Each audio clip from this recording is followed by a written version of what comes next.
بسم الله الصلاة والسلام على رسول الله أشهد أن لا إله إلا الله وحده لا شريك له وأشهد أن محمدا عبده ورسوله أما بعد الله تعالى الله تعالى توفيق من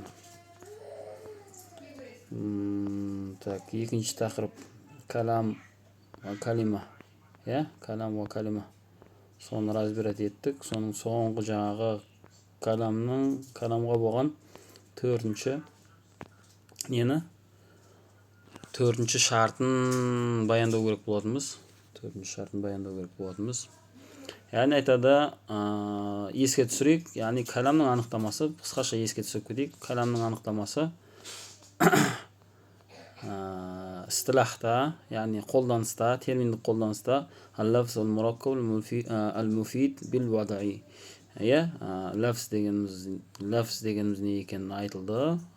Мураккаб деген, яғни лафз деген ауыздан шығатын бүткіл неге әріптерге сүйенген әріптерден болған дыбыс болу керек. Кейіннен мураккаб жалғыз болмау керек, ол бір сөз ғана емес, сөз тіркесі болу керек. Содан кейін сөз тіркесі пайдалы, үшінші шарты пайдалы болу керек. Және де ол жаңа қысқаша айтып кететін болсақ, екі исімнен тұрады.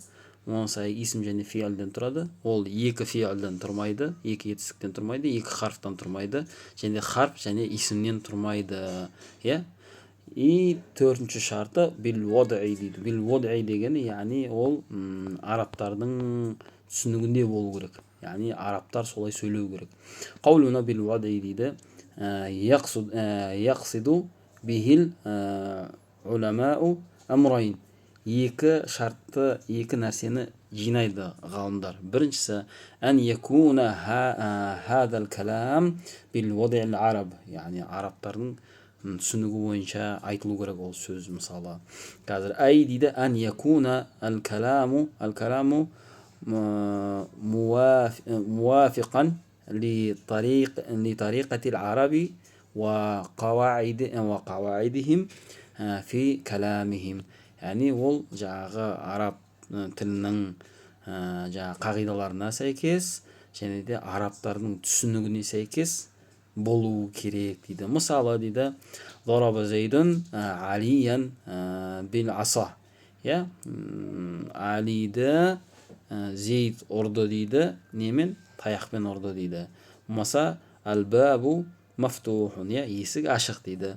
Фаин кана егерде дейді, ал-калам билуатин ухра, яғни басқа бір тілде болған болса, билуатин ухра, ғойр луат al-арабия, араб ғойр луат al-араби, не дейді? Ау кана аля ғойри тариқатихим, яғни олардың жолына, олардың жаңағы түсінігіне, олардың жаңағы методологиясына, яғни тілдің өзінің түсінігіне сай емес болатын болса, және де фаиннаху ла юсамма каламан инда нухаттардың алдында, яғни ғалымдардың алдында ол калам деп есептелмейді. Мысалға дейді, мислу I'm happy дейді, яғни бұл ағылшын сөз, бұл каламға кірмейді нухаттардың арасына. Яғни біздің жай ауамның алдында сөз айтылды деп айтыла берсе болады, бірақ истилахта, терминде, яғни ғылым, үлумун наху, яғни наху ғылымында бұл калам деп есептелмейді. Болмаса мына жерде доробу зейдин амрун, бұл да дұрыс емес. Яғни біріншісі не үшін дұрыс емес? Бірінші мысал, өйткені ол жаңағы басқа тілде. Екінші мысал, лейса калам, тоже калам емес дейді. Лианнаху лейса бил вад'ил араб. Арабтар олай сөйлемейді. Доробу зейдин амрун деп кім тұрған белгісіз. Сондықтан бұл жерде сол жаңағы наху ғылымы именно сол жаңағы сөздердің аяғындағы болатын жалғауларын, яғни харакаттарын зерттейтін ғылым. Бил вад'i ай дейді бил қасди, яғни ол жерде бір мақсат болу керек. Ай ан якунал мутакаллиму қасидан, бір нәрсені не қылу керек? Муридан, яғни қалау керек. bir oyды жеткізуге тырысу керек. Яғни ой жеткізу керек. Лима қалаху, яғни сөйлеп жатқан нәрсесін, иә. فما يقوله النائم وإن أو не дейді? أو سكران, яғни мас ұйықтап жатқан адам, әуел мәжнун, яғни жында есінен кеткен адам, иә, ва нахвихим, яғни соларға ұқсаған адамдардың, фаиннахум ла юсамма каламан, олардың айтқан сөздерінің барлығы калам болып есептелмейді. Инда нухаттардың алдында, яғни біздің ұстаздың жеткізген сөзі осы.